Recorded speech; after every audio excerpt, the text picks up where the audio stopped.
حضرت علی علیہ السلام نے فرمایا، موت کو یاد رکھنا نفس کی تمام بیماریوں کا علاج ہے۔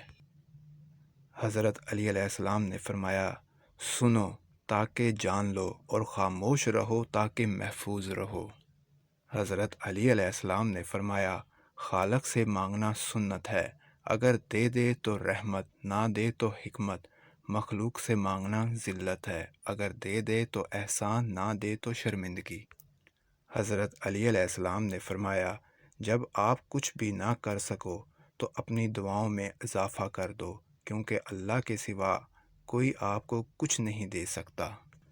مزید اقوال سننے کے لیے ہمارے چینل کو سبسکرائب کریں اور بیل آئیکن کا بٹن ضرور پریس کریں۔